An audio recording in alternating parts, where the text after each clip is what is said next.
বন্ধুরা, শুভ নববর্ষ। নববর্ষের শুভেচ্ছা সকলকে।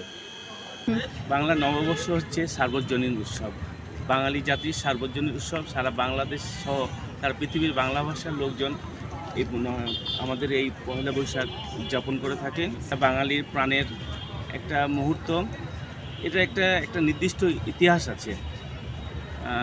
সম্ভবত আকবরের সময়, সম্রাট আকবরের সময় পয়লা বৈশাখের গণপ্রত্যয় সৃষ্টি হয়, কিন্তু পয়লা বৈশাখ তার আগে থেকেও প্রচলন ছিল, কিন্তু প্রাতিষ্ঠানিকভাবে রূপ লাভ করে আকবরের সময় থেকে। মূলত 1584 সালে সম্রাট আকবর বিশিষ্ট জ্যোতির্বিদ সিরাজির মাধ্যমে বাংলা নববর্ষের প্রাতিষ্ঠানিক রূপ লাভ করে।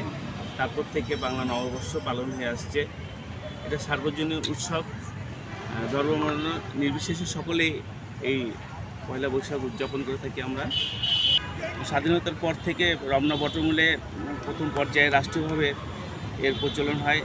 সারা বাংলাদেশে এখন এই পয়লা বৈশাখ প্রাতিষ্ঠানিকভাবে এর একটা রূপ ধারণ করেছে।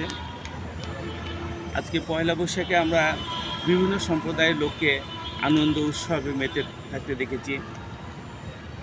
এখানে বেশিরভাগ দেখা যায় যে বাঙালিরা প্রথম প্রহরেই সকালবেলা উঠে পান্তা ভাত খাওয়া, পান্তা ভাতের সঙ্গে ইলিশ মাছ, সাথে পেঁয়াজ, সাথে মরিচ, এগুলো তাদের একটা আনুষ্ঠানিকতা।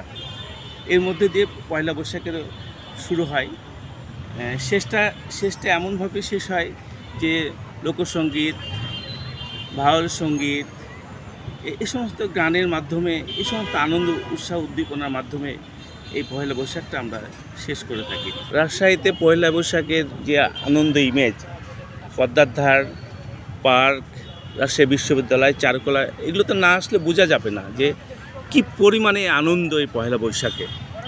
তাই পয়লা বৈশাখে আবার আপনাদেরকে শুভেচ্ছা ও স্বাগতম জানাচ্ছি, এবং আগামী 1432-এর পর 33-এর অগ্রিম আমন্ত্রণ জানিয়ে আজকে আমার এই ভিডিও শেষ করছি।